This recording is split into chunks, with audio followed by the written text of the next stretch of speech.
Ano po ang sinasabi sa Biblia tungkol po sa cremation? Ang pangalawang tanong ko po, after 40 days ho ba, Brother Eli, kailangan na ho ba naming mailibing, madala ang aking mga magulang sa columbarium? Ang pangatlong tanong ko po, Brother Eli, kailangan ho bang paglamayan namin sila bago po ho dalhin sa columbarium o mailibing? At ang huli ko pong katanungan, sa langit ho ba, magkakakilala pa rin kami magulang at anak? Maraming salamat po. Salamat po sa Diyos. Unang-una, ang sa Biblia po kasi, ang kinikremate o yung sinusunog, yung mga kriminal, yung masasamang tao. Mula pa sa panahon ni Moises, ang practice ng mga Hudyo, kung Biblia pag-uusapan, ang sinusunog talaga yung masasamang tao. Basahin natin ang 20:14 ng Levitico. At kung ang isang lalaki ay mag-asawa sa isang babae at sa kanyang ina ay kasamaan, susunugin sa apoy kapwa siya at sila upang huwag magkaroon ng kasamaan sa inyo. Ayan, yan susunugin sa apoy, hindi patay, buhay yan. Buhay na susunugin sa apoy. Kung ang isang lalaki ay mag-asawa sa isang babae at sa kanyang ina. Halimbawa, isang lalaki, kinuha mag-ina, ginawang asawa pareho sabay. Yung tatlo na yon, yung mag-ina, pati yung lalaki, susunugin sa apoy. Yan po. Marami pong iba't ibang paraan ng parusa sa Israel. Merong binabato hanggang sa mamatay. Meron naman ibinibitin sa punong kahoy, kagaya ng ginawa kay Kristo. Pero meron po yung pinakagrabing mga kasalanan, sinusunog po yun sa apoy. Yun ang nasa Biblia, mga kapatid. Dapat alam nyo kasi itong lahat ng ito eh. Ngayon, kaya ang mga Hudyo, hindi po nila kaugalian na sunugin ang patay. Inililibing nila ang patay. Gaya ni Lazaro, yung binuhay ng Panginoon Kristo, pagkamatay, inilibing. Hindi po pinaglalamayan yung patay sa Biblia. Pagka namatay, inililibing. Basahin po natin ang Juan, Kapitulo 11 at versikulo 17. Kaya't nang dumating si Jesus ay naratnan niyang 4 na araw na siya'y nalilibing. Ang Betanya nga ay malapit sa Jerusalem na may layong 15 estadyo. At marami sa mga Hudyo ang nangakaparoon na kay Marta at kay Maria upang sila'y aliwin tungkol sa kanilang kapatid. Ayan. Nung mamatay si Lazaro, kapatid, inilibing.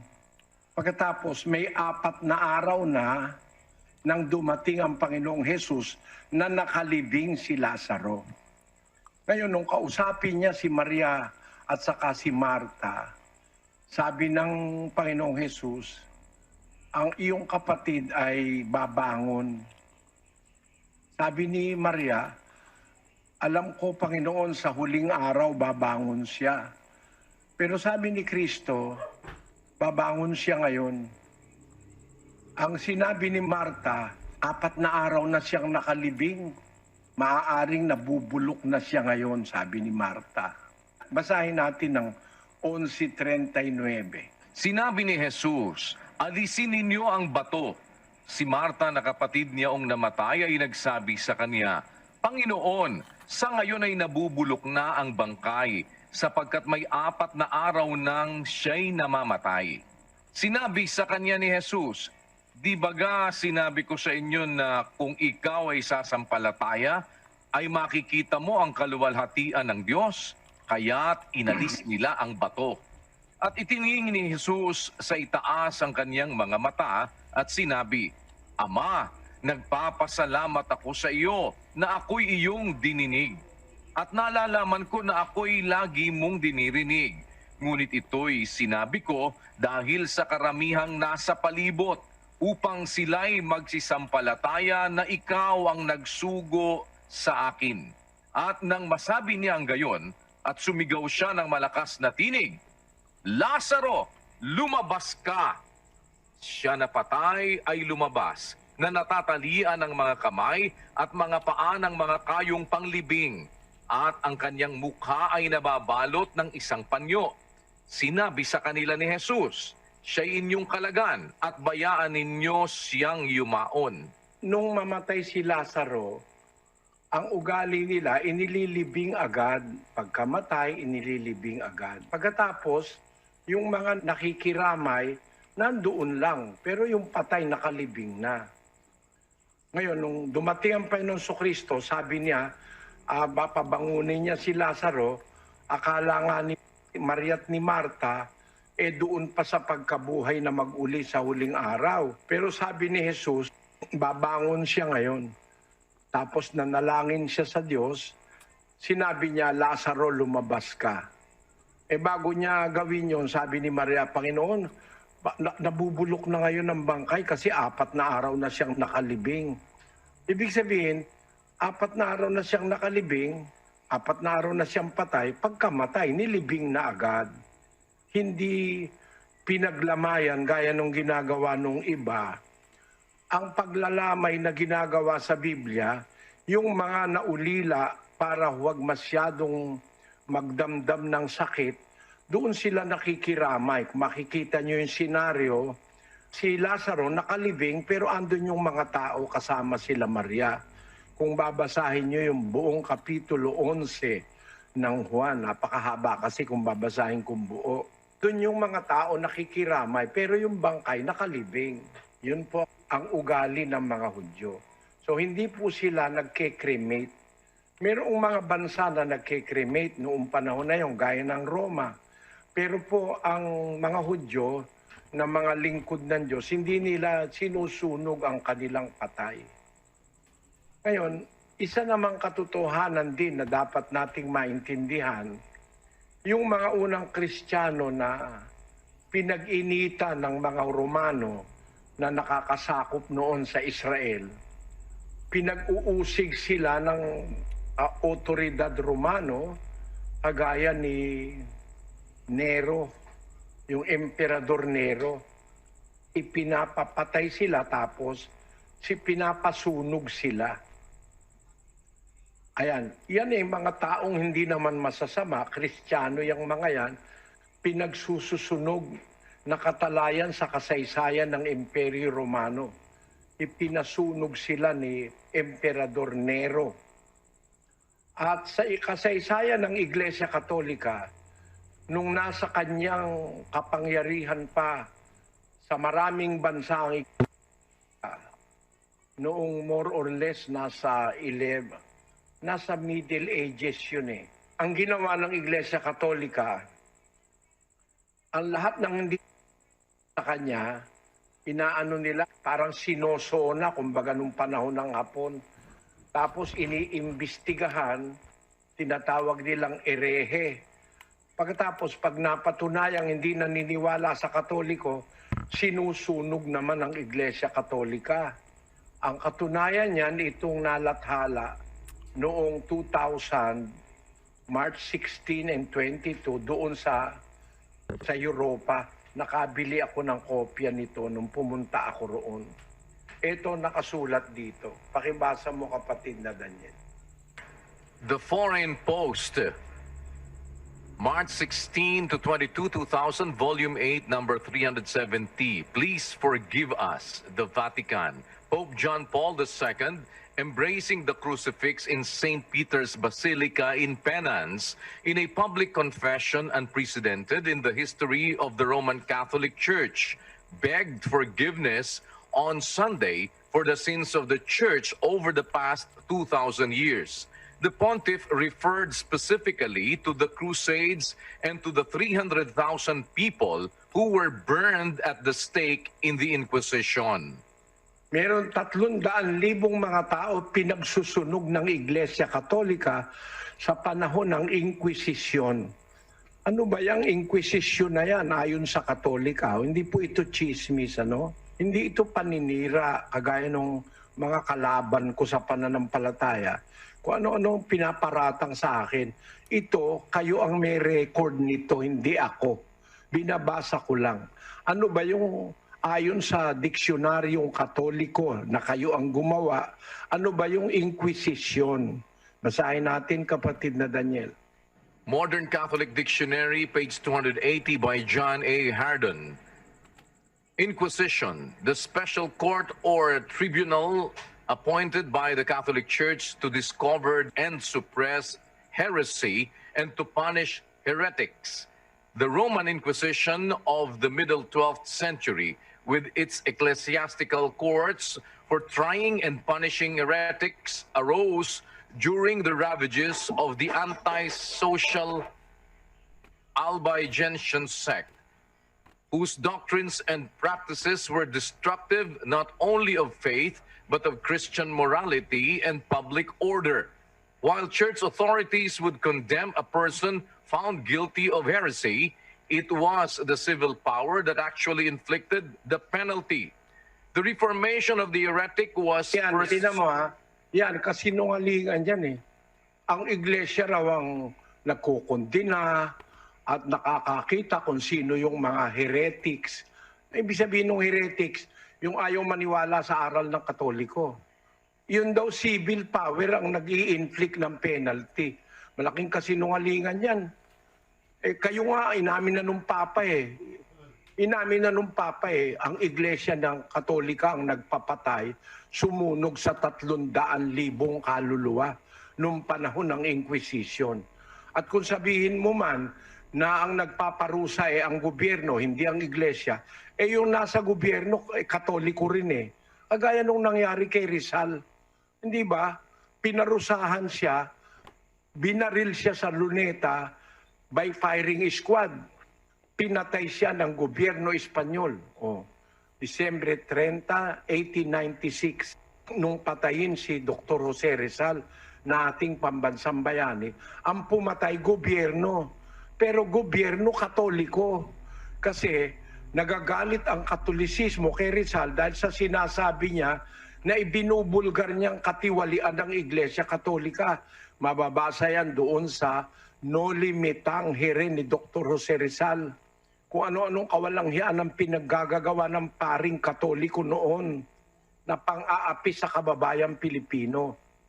Kaya pinapatay nila si Rizal, ang pumatay gobyerno. Pero yung gobyerno, puppet lang yon.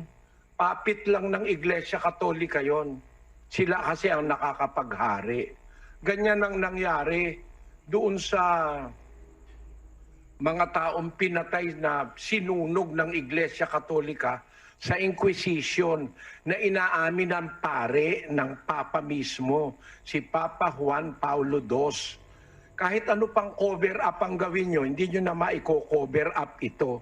May dokumento kasi ito eh. Ngayon, ang ibig kong sabihin, mga kapatid, kahit pala ang tao ay mabuting tao, sa panahon ng Romano, sinusunog din. Mga Kristiyano, sinunog nila. Sa panahon kasi ni Moises, ang sinusunog yung masasamang tao. Pero sa panahon ng Kristyanismo, dahil sa kapangyarihan ng Roma, nanununog sila ng tao para wala na silang gastos ng libing, wala na. Ngayon, yan din ang nangyayari ngayon. Para makatipid, wag nang bumili ng lote, ay sunugin na lang, lagay na lang sa kapirasong bote, pagkatapos ilalagay daw dun sa columbarium. Yan ang naimbento ngayon sa ating panahon. Ang masasabi ko, kapatid na Grace, kung sa Biblia pag-uusapan, hindi yan ang practice ng mga Kristiyano, ng mga Hudyo, at ng mga Kristiyano. Kita mo si Lazaro, Kristiyano yon, inilibing.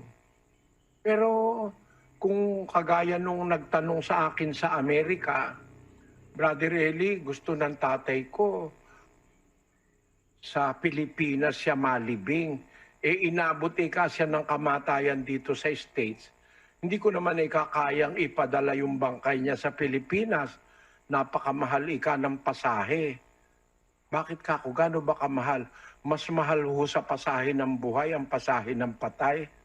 Sabi niya, hindi po namin kaya.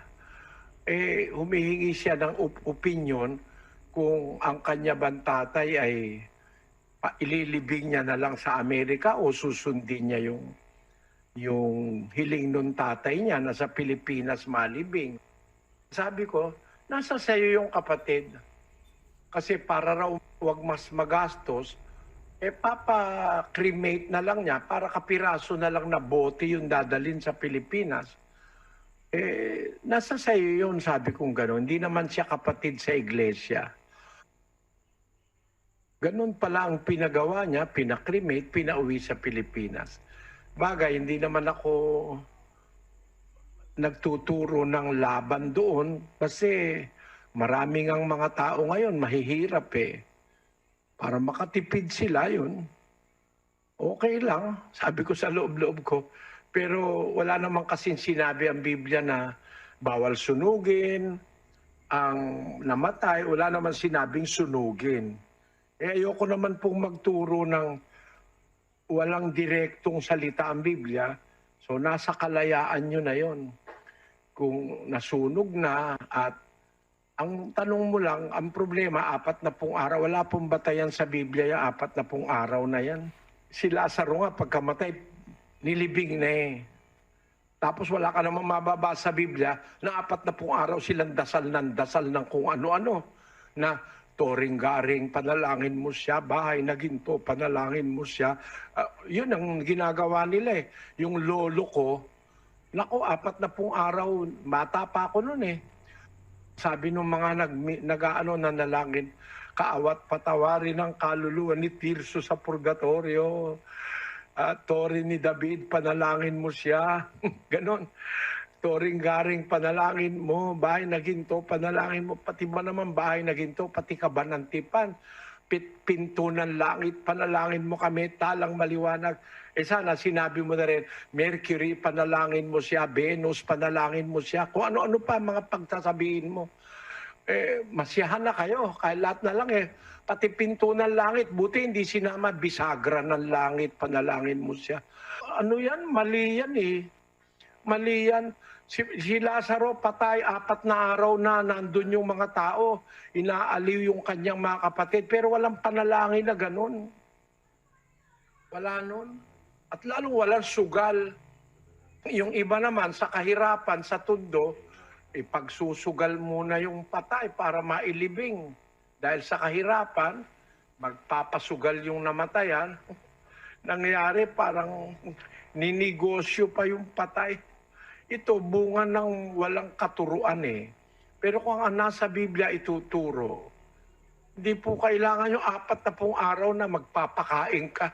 Namatayan ka na nga magagastosan ka pa ng 40 araw na kakain ng ginatan, mga suman. Matinding imbento yan. 40 araw magpapalamon ka ng mga taong katakot-takot ng dami. Ang mahihirap naman, pag may ganun libreng pagkain, dudumugin ka. Nakita ko kasi sa Bulacan doon Yung abalang-abala yung namatayan, wala nang tulog, luto pa ng luto. Kawawa naman na. Nakikiramay ka ba nun kinakain mo na lahat nung... Ewan ko kung ano yan, huwag kayong magalit sa akin mga kababayan. Iyan inhustisya dun sa namatayan. At sa panahon natin, halimbawa ang namatay sa pandemya, napakadelikadong paglamayan yan Mga kapatid, kaya ngayon yung mga namamatay, sinusunog na rin Kaya kapatid, kung nasunog na, ilagay nyo na sa dapat na paglagyan. Huwag na kayong maghintay ng 40 araw, wala sa Biblia yan. Imbento ng Katoliko yan. At kung gusto nyo na maglamay, pwede naman siguro para sa inyong mga kamag-anak, okay lang. Ngayon, dun sa tanong mo, magkikakilala pa po ba sa langit? Kung pupunta kayo sa langit pareho, huwag kang magagalit, kapatid na Grace. Pagka maliligtas ka, pupunta ka sa langit, hindi, wala pa sa langit, magkakakilala na kayo kasi bago pumunta sa langit, bubuhayin muna yung mga patay. Di magkakakilala. Pero kung halimbawa, hindi ka naman mapupunta sa langit o kaya yung namatay, hindi naman mapupunta sa langit, hindi na kayo magkikita nun. Dalawa po kasi ang destino. Yung mga namatay na matutuwid, ang kaluluwa nila pupunta sa langit. Nandun sa altar, sa ilalim ng altar sa langit. Pagkatapos, pagdating ng pagkabuhay na mag-uli, yung kanilang kaluluwa, ilalagay uli dun sa katawan na namatay para mabuhay mag-uli, malaman mo na ikaw yon na namatay at makita ka nung kamag-anak mo na ikaw yon. Kaya lang ang diferensya, kapatid na Grace, ang mahirap ganito. Kung halimbawa naging dapat yung magulang mo, ikaw naman hindi ka naging dapat, masamang tao ka halimbawa. Huwag kang magagalit ha, halimbawa lang ito kapatid na Grace. No? Bawa, mabuti yung nanay mo, tatay mo, ikaw ay masamang tao, pupunta yung kaluluwa nila sa langit. Pagdating ng pagkabuhay, maliligtas sila. Ikaw naman hindi ka naman mabuting tao. Pagdating ng pagkabuhay, hindi ka naman maliligtas, dadaling ka sa impyerno. Paano pa kayo magkikita nun? Hindi na pwede. Kaya para maging dapat ka, kung halimbawa namatay na mababait yung magulang mo, kumikilala sa Diyos, dapat ganun ka rin. At sana loobin ng Diyos, maging dapat ka sa Diyos. Makarating ka rin sa langit, para kung ang magulang mo papunta doon, magkikita pa kayo. Napakasaya nun, kapatid na Grace. Napakasaya nun. Salamat sana naunawaan mo ang aking. Huwag ka nang mag-apat na pung gabi, wala nang magagawa yung 4 na pung gabi na yon. Kasi pagka ang isang tao mabuti, kahit hindi mo ipanalangin, magiging dapat sa Diyos yun. Pero pag ang isang tao talagang masama, kahit lahat ng buong mundo manalangin, hindi siya maliligtas. Kasi ang pagbabatayan ng kaligtasan, yung ginawa ng isang tao, samantalang nabubuhay pa siya. Kung ano yung ginawa niya, yun ang kanyang ididesisyon sa kanya kung maliligtas siya, kung hindi. 20:12 ng Apokalipsis. At nakita ko ang mga patay, malalaki at maliliit, na nakakatayo sa harapan ng luklukan, at nangabuksan ang mga aklat, at nabuksan ang ibang aklat, na siyang aklat ng buhay. At ang mga patay ay hinatulan ayon sa mga bagay na nasusulat sa mga aklat, ayon sa kanilang mga gawa. Ayun, hahatulan ng tao ayon sa ginawa mo. Kahit na ipanalangin kita ng ipanalangin, maglagay pa akong mic, gawin ko ng 100 days ang panalangin, namatay ka sa kawalanghyan at katarantaduhan, manalangin man ako, walang epekto yun Kasi hahatulan ng patay ang tao ayon sa kanyang ginawa. Hindi mo magagawa sa kanya na iligtas mo siya. Ang bawat isa sa atin mananagot sa Diyos. Kaya habang buhay pa tayo, dapat gumawa tayo ng mabuti. Kahit kasi ipanalangin ka, pagka hindi naman ka gumawa ng kabutihan, hindi ka rin maliligtas. Pero kahit walang pampamisa, kahit walang pampanalangin, ang isang tao, nabuhay ka naman ng matuwid. Hindi ka naman masamang tao. No? Kahit walang manalangin para sa'yo, magiging dapat ka sa Diyos. Ganon yon, kapatid na Grace. Sana naunawaan mo. Opo. Maraming Salamat po, Salamat po kapatid na Grace. At